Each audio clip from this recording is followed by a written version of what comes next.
اپنے آج کے مہمان خصوصی مہمان ہیں ہمارے دور سے تشریف لائے ہیں، تو آپ سب کی بھرپور تالیوں میں محترم و مکرمی جناب ملک عبدالصبور صاحب سے گزارش کروں گا کہ وہ آئیں اور اپنے قیمتی خطاب سے میں نوازیں۔ ملک عبدالصبور صاحب۔ اعوذ باللہ من الشیطان الرجیم، بسم اللہ الرحمن الرحیم۔ سب سے پہلے تو میں اپنے دوست بھائی جناب مجیب صاحب کو آج کے اس پروگرام اور اپنے اس نئے سفر پر دل کی اتھاہ گہرائیوں سے مبارکباد پیش کرتا ہوں۔ میں اسٹیج پہ بیٹھے ہوئے اپنے معزز تمام مہمانان گرامی جن کا بار بار اب نام لیا جا چکا ہے، بصد احترام ان سب کا اور آپ تمام احباب کو میری طرف سے السلام علیکم۔ وقت کافی بیت چکا ہے۔ مجیب بھائی نے مجھے کہا تھا کہ آپ ایک مفصل اپنا تیاری کر کے آئیں اور یہاں سب لوگوں کے سامنے بات کرنی ہے، لیکن اب وہ موقع نہیں رہا، تو میں بجائے کہ شعر و شاعری کا سہارا لوں اور اقبالیات پہ بات کروں، میں مختصر سی چند باتیں یہاں کرنا چاہوں گا کہ جیسے ذکر ہوا البدر کے حوالے سے استاد محترم نے بڑی تفصیلی بات کی، لیکن اس لحاظ سے بھی قابل صد احترام ہے اور مبارکباد کے مستحق ہیں مجیب صاحب اور ان کی پوری ٹیم کہ نبی پاک صلی اللہ علیہ وآلہ وسلم کی اس سنت کو پورا کرنے جا رہے ہیں جس کا آغاز انہوں نے اصحاب صفا سے کیا تھا، اور جب ان کو حکم ہوا تھا اقرا، تو تب سے لے کر اب تک جو سلسلہ چلا آ رہا ہے یہ گویا نبی پاک صلی اللہ علیہ وآلہ وسلم کی یہ سنت ہے جس پر یہ عمل پیرا ہو رہی ہے۔ میرا تعلق بزم فروغ فکر اقبال ایک تنظیم لٹریسی سوسائٹی میں نے بنائی، اور اس کے ساتھ ساتھ اب تک میں راولپنڈی کینٹ کے 74 سے زائد سکولوں کا دورہ کر چکا ہوں، اور میرا مقصد یہی ہے کہ فکر اقبال کو نوجوان نسل تک پہنچانے کے لیے جو تھوڑا سا کام رک گیا تھا اس کو دوبارہ یاد دہانی کراؤں۔ الحمدللہ ثم الحمدللہ جہاں جہاں تک میں گیا، اسی مجیب صاحب کی راضی ایجوکیشن اکیڈمی میں 2 ماہ قبل میں آیا تھا اور یہاں پر بھی بات کی تھی، آج آپ سب کے سامنے بھی بات کر رہا ہوں کہ اقبال کا جو تصور تعلیم تھا اس کے اوپر اگر ہم نہیں چلیں گے تو 70 دہائیاں گزر چکی ہیں۔ میرے بھائی بشارت صاحب نے یہاں 2 تعلیمی نظام کا ذکر کیا، دینی اور اس دنیاوی تعلیم کا، لیکن میں کیا کہوں کہ دنیاوی تعلیم میں جو اب جتنے انداز اور جتنے طریقہ کار بن چکے ہیں، جتنی سٹیج بن چکی ہے کہ غریب کے لیے تعلیم کا انداز کچھ اور ہے، امیر کے لیے تعلیم کا انداز کچھ اور ہے، اور ہم اتنا پڑھ لکھنے کے بعد سچی بات مانیں تو ہم لوگوں کو کسب سکھا رہے ہیں، ہم لوگوں کو ڈاکٹر بننے کا کسب سکھا رہے ہیں، انجینئر بننے کا کسب سکھا رہے ہیں، دیگر شعبہ جات زندگی میں سب کو ہم ہنر سکھا رہے ہیں، علم نہیں دے رہے ہیں۔ علم کیا ہے؟ علم کو جاننے کی کوشش میں آج ہم سب لوگ پریشان حال بیٹھے ہیں۔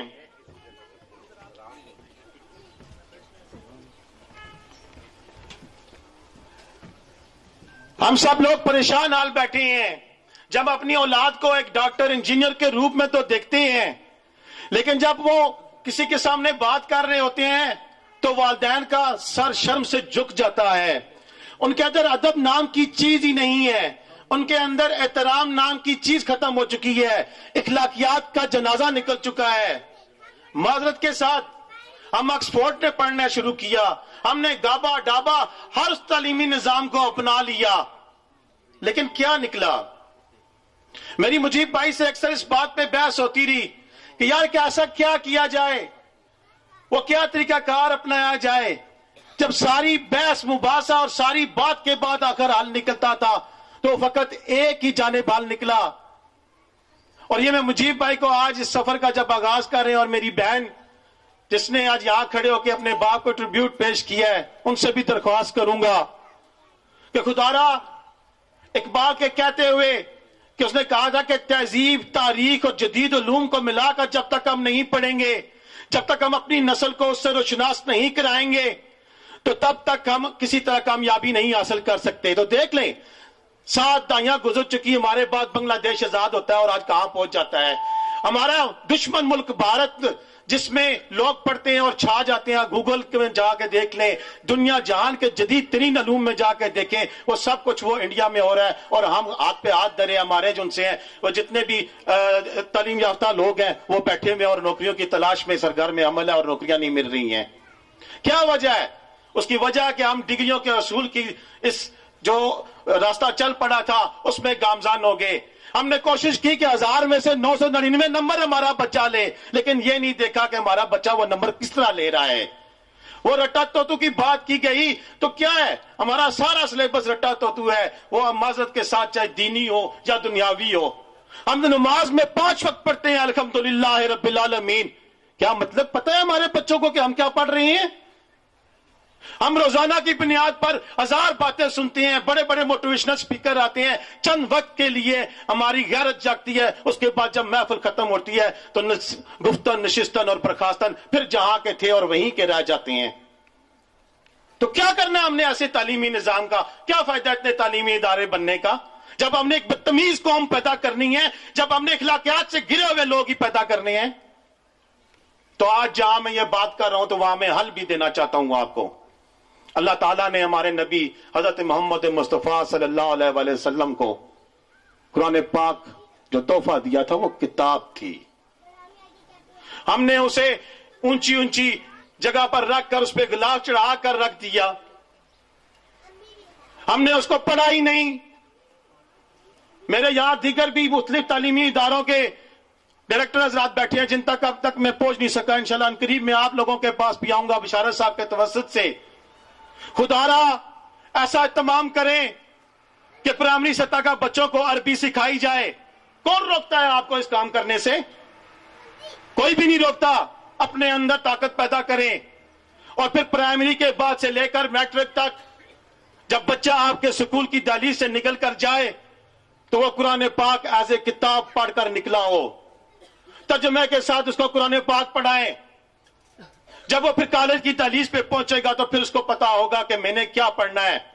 कुरान जब वो किताब के तौर पर पढ़ के जाएगा तो फिर उसके सामने रखा हुआ ये माइक जब देखेगा तो वो सोचेगा कि ये माइक किसने बनाया, ये किस काम के लिए आता है और मैं इसमें क्या जदीद अंदाज अपनाकर मजीद बेहतर कर सकता हूं। हम तो अग्यार की बताई हुई हर चीज को यहां लाकर फख्र महसूस कर रहे हैं। हमारे पास तो किताब की सूरत में, सिलेबस की सूरत में कुरान पाक मौजूद है, उसकी तरफ आए।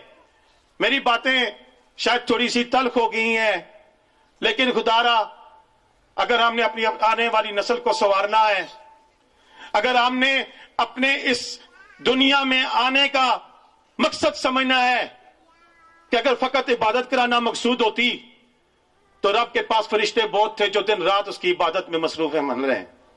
लेकिन उसने इंसान को अशरफुल मखलूकात बनाया ही इसीलिए बनाया है कि वो सोचे समझे तहकीक करे। वो इसी सूरत में हो सकता है कि उसका दिमाग इसी सूरत में खुल सकता है कि जब वो कुरान पाक को एज ए किताब पढ़ेगा, जदीद उलूम जरूर सिखाए जाए, सब कुछ सिखाया जाए, लेकिन वहां साथ साथ फिक्र इकबाल को भी पढ़ाया जाए। मैं आखिरी बात करके इजाजत चाहूंगा कि मेरे एक दोस्त हैं तुर्की में, मैं सर सैयद कॉलेज से पढ़ा हुआ हूं, तो सर सैयदियन भी हैं, वो वहां पर प्रोफेसर है, तो मुझे बता रहे थे कि तुर्की से 360 प्रोफेसर हजरात का एक वक्त पाकिस्तान में मार्च में आ रहा है। मैंने कहा जी क्यों आ रहा है? उन्होंने कहा मौलवी साहब आपसे हम राब्ता कराएंगे, वो सिर्फ इकबालियात को पढ़ने और सीखने के लिए और इकबाल के मजार पर हाजिरी देने के लिए आ रहा है। तारीख क्या कहेगी कि जब हमारे असलाफ को पढ़ने के लिए, हमारे असलाफ की बातें सुनने के लिए, हमारे असलाफ के मजारों पर हाजिरी देने के लिए अग्यार से लोग यहां आ रहे हैं सीखने के लिए, उनको पढ़ने के लिए, और हम क्या कर रहे थे? हमने अपने स्कूलों से लब्बे आती दुआ बन के तमन्ना खत्म करा दी थी। हमने इकबाल को अपने सिलेबस में से निकाल के बाहर फेंक दिया था कि फजूल चीज है, क्या करना है इसको पढ़कर। हालांकि जैसे आगे मैं फिर बात करूंगा कि शेरों का सहारा नहीं लेना चाहूंगा, लेकिन इकबाल तो शाहीन कहता था कि मेरी कौम का नौजवान के अंदर शाहीन की वो 5 सिफात होनी चाहिए। शाहीन की सिफात हमारे किसी नौजवान को पकड़ लें, कितना शाहीन की सिफ्त कि निगाह बुलंद होनी चाहिए, परवाज ऊंची होनी चाहिए, खलवत पसंद होना चाहिए, अशाना बनाने का उसको शौक नहीं होना चाहिए। एक सारी चीजें कहां हैं? जुर्रत और दिलेरी और सच हक बात करने किसने सीखी है? हर कोई अपने मुफाद की खातिर अपना उल्लू सीधा करके जिंदगी गुजारना चाहता है। मां बाप के साथ, असातिज़ा के साथ, अपने अकाबरीन के साथ, किसी के साथ भी तो मुखलस नहीं है। कब होंगे हम मुखलस? आज मुजीब साहब ने एक सिलसिला शुरू किया है। मेरी दुआ भी है, इस्तदा भी है, दरख्वास्त भी है। यहां जितने लोग बैठे हैं इनमें से उम्मीद है कि काफी सारे लोग अपने बच्चे यहां भेजेंगे कि खुदारा इस इदारे में कुरान को एज ए किताब पढ़ाएं। फिर मैं देखता हूं कि 10 साल के बाद यहां से जो बच्चा पढ़ के निकलेगा वो कैसे इस मुल्क की खिदमत नहीं करेगा, कैसे वो अजीम लीडर नहीं बनेगा, कैसे वो अजीम डॉक्टर नहीं बनेगा, कैसे वो अजीम साइंसदान नहीं बनेगा। आज हम दुआ भी करें इनके लिए, इनको लिए एक रास्ता भी मैंने दिखाया है। हो सकता है मेरे अल्फाज में कोई कमी रह गई हो, मेरी गुफ्तगू में वो तासीर ना हो, लेकिन साथ साथ ये भी याद रखें वालिदैन का भी एक बड़ा किरदार है। हमारे इसी इलाके में बच्चों के साथ जिनसी तशद्दुद के वाकयात भी हो रहे हैं, मंशियात का इस्तेमाल भी आम है। खुदारा वालिदैन से मैं गुजारिश करूंगा अपने बच्चों को ज्यादा से ज्यादा वक्त दें, उनको अपना दोस्त बनाएं, सिर्फ उनके लिए पैसे कमाने वाली मशीन ना बने, बल्कि वो देखें कि वो स्कूल जा रहे हैं तो कहां जा रहे हैं, वो मदरसे में पढ़ने जा रहे हैं तो कैसे जा रहे हैं, कैसे आ रहे हैं, किन लोगों के साथ उनके रवाबत है। अगर आप सिर्फ ये बात कर लें तो मैं समझता हूं कि 100 में से 50% तो जुराइम वैसे ही खत्म हो जाएंगे। अपनी हैसियत पहचाने खुदारा, और ये सारी चीजें सिर्फ इसीलिए कि हमारी इस्लाम से दूरी है। अपने आप को भी इस्लाम के रास्ते, जो बताए हुए रास्ते हैं, उस पर चलने के लिए अपनी जिंदगियां सर्व करें। और मेरी बड़ी शदीद ख्वाहिश थी कभी जिंदगी में मेरा सरदार साहब के साथ सामना हो। तो मलिक इफ्तिखार भाई से तो मेरी अक्सर मुलाकात होती रहती है, इब्रार साहब से मैंने 2018 में आज किया था जनाब के आखिरी दौर में। तो आज मैं चाहूंगा कि वो शायद आखिरी हज था कि जो इतने कम पैसों में हुआ, और इतना शानदार हज था कि आप यकीन करें कि मैं 2006 में प्राइवेट हज करने गया था। अपनी वालदा मुझे लेके गई थी, मैं इस काबिल नहीं था कि मैं वालदा को लेके जाऊं, और इस दफा मैं अपनी मिसेस के साथ गया। भरपूर तालियां इनके लिए बजाएं कि कितनी इतनी जबरदस्त एडमिनिस्ट्रेशन थी कि आज भी मैं याद करता हूं और दुआ देता हूं। आप यकीन करें जब भी मेरे जहन में वहां का नक्श उभरता है, वहां के इंतजामात आते हैं, तो दिल करता है कि या अल्लाह इनको दुनिया जहान की तमाम तर नेमतें अता फरमा, इनकी दुनिया और आखिरत सवार दे कि वाकई इस शख्स ने जितनी मेहनत की वो तारीख अगर उठा लें इनकी वफाकी मजहबी अमूर की, तो इतना काम किसी ने नहीं किया होगा। मैं सर आपका बहुत बहुत शुक्रगुजार हूं कि आप लोगों ने इतनी मेहनत करके ऐसा सिलेबस बनाया। और अब क्या होगा इसका मुझे नहीं पता, क्योंकि आप जो जानने वाले लोग हैं वो बताएंगे कि उसके बाद जहां छोड़ा था वहां से आके कहां तक गया। बेहतरी की उम्मीद है। आपका बहुत वक्त मैंने लिया।